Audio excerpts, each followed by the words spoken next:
Hi guys, and welcome back to my channel. So for today's video, I wanted to discuss something that most artists who aspire to earn money ask themselves. And that question is, am I ready to take on art commissions? What I'm going to do with this video is I'm going to give you 5 questions that you should ask yourself before deciding whether you're ready to take on commissions. Let's get into it.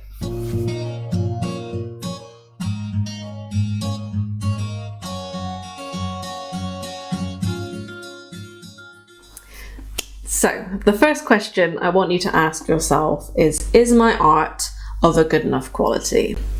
So, what do I mean by this? What I mean is mainly the kind of materials that you're using should be kind of durable and withstand time. If you ask yourself the question, is my art good enough? And instantly, before you've even thought about it, you say no, please take a step back and give yourself a slap on the wrist. We're not talking about whether your art is like Mona Lisa quality. It's about whether you're at a stage where you're producing art that you are happy with, that it's consistent, that it's something that people want. And you don't have to be 20 years down your art career in order to start making commissions. So this isn't about if your art is good enough, it's more about the materials that you're using. I'm a big fan of affordable materials. I think we can all make artwork with materials that are affordable and accessible. I don't think you have to go and buy the most expensive one in order to then sell high quality artwork. For example, Arteza, they produce massively high quality materials at affordable prices, and that's kind of what I use for a lot of my artwork. I'm an affiliate of Arteza, so if you're kind of looking for affordable but really high quality art materials, then I'll pop a link in the description for you. It'd be really cool if you check that out. So yes, first question to ask yourself, is my art good enough to sell? Now on to the second question, do I have people to sell to?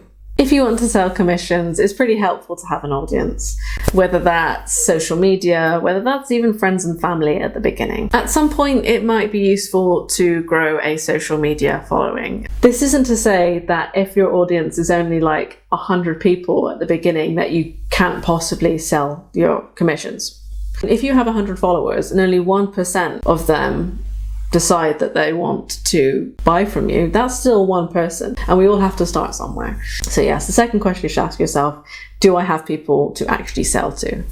For the third question, I want you to ask yourself, what is it that you're actually going to sell? It's definitely worth getting clear on what it is that you're going to make available as a commission. For example, do you have a certain style? Is there a certain type of painting that you like to do? Are there certain subjects that you like to do? And getting clear on that, especially early on, can be really helpful. It prevents this kind of feeling of ambiguity. It gives you clarity first and foremost, but it also gives your audience kind of clarity as well. If in the early days you're kind of like, commissions are open and you don't have a specific thing that you do, you might find difficulty in attracting clients. As a part of this, it may be nice to have maybe 3 different options. Just an example. And you might do, right, I offer a sketch commission, I offer a outlined commission, and I offer a painted version of that commission. What that does is it gives your audience choice and essentially caters to different budgets. It gives you the chance to offer something maybe more affordable and then something that is more sort of high-end in the early days. And this isn't to say necessarily you absolutely will experience this, but you may be approached by people who are interested in commissioning you but will ask you to do something that's far outside what you're used to, or actually even what you've kind of pitched. Now, it can be really tempting to say yes to these commissions because it's experience and it's money. It's up to you whether you take them on. It's worth then asking yourself, are you going to be able to fulfill that commission? If you're an animal artist and you're being asked to draw people, is that something you're going to be able to fulfill? If the answer is no, it's okay to say no to a commission. It's worth getting into the habit of saying no if you're not happy with it. It's definitely worth getting kind of clarity in your mind with what it is that you're actually going to sell to people. Now on to question 4, and this leads on from the previous question about knowing what it is you're actually going to sell. But you're going to want to ask, what am I going to charge and how am I going to take payment? A big part of the commission process is actually getting paid. Now, I can do a whole video on just pricing, so let me know in the comments if that's something that you'd find interesting. I'd be more than happy to do a pricing video for you. I can also do a video just on payment methods. Again, if you want that, let me know in the comments. You can do PayPal, you can do Cash App, you can do Stripe. There are a million different options, and it's worth it like kind of exploring those. So if you have an idea for what it is that you're gonna charge, at least that gives you the kind of authority, and it's nice when you have authority. In the early days, if you're kind of not too sure, if you kind of go, well, I've charged someone 20 before and I'm not too sure, that gives your client doubt. It makes them go, she doesn't even know, or he doesn't even know what this is worth.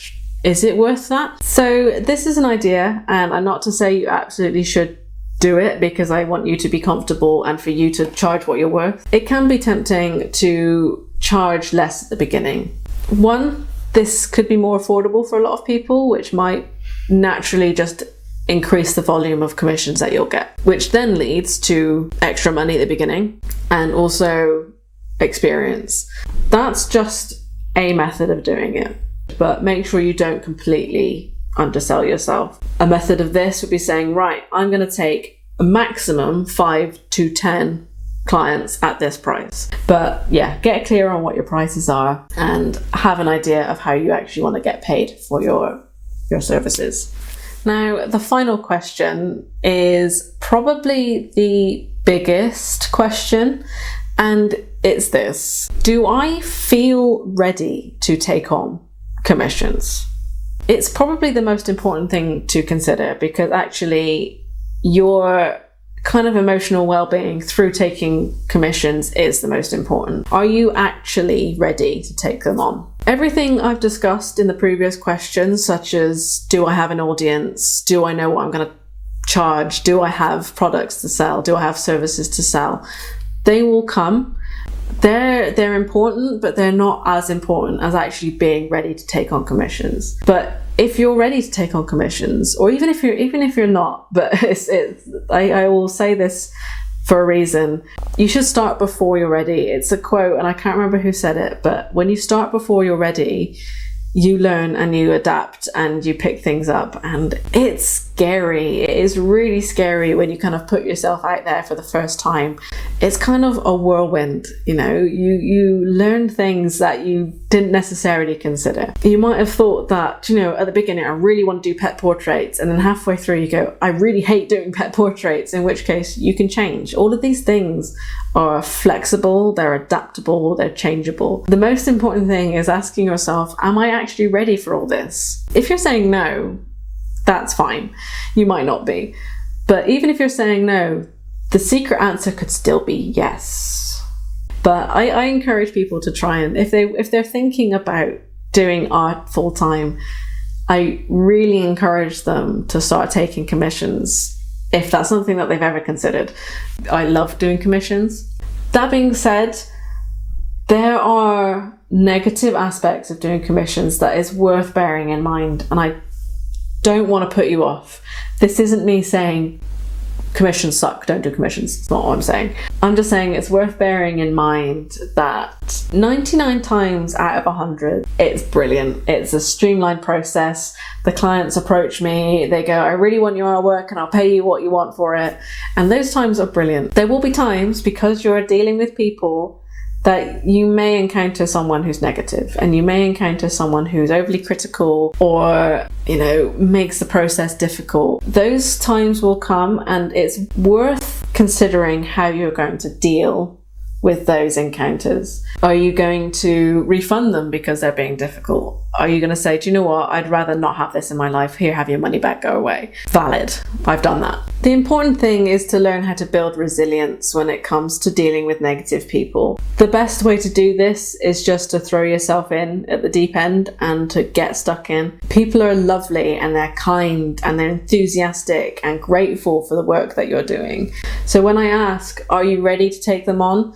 Even if you don't feel ready right now, I would encourage you to get stuck in. So those were the 5 questions that I think you should ask yourself before taking on commissions. Ultimately, if you're ready, even if you're not ready, you should just give it a go because it's worth trying. And if you decide that you don't like it, you can just stop. You don't have to keep taking them because you did one or two to practice. Now, if you found this video helpful in any way, shape or form, please consider subscribing and giving this video a thumbs up. If you're interested, pop the notification button on as well so you can get reminded when I post more videos. As always, it's such a pleasure to create and help out other artists as well at the same time. So thank you for watching, and I'll see you again for the next one. But an idea at the beginning. I'm gonna put this on the final. Bye, love.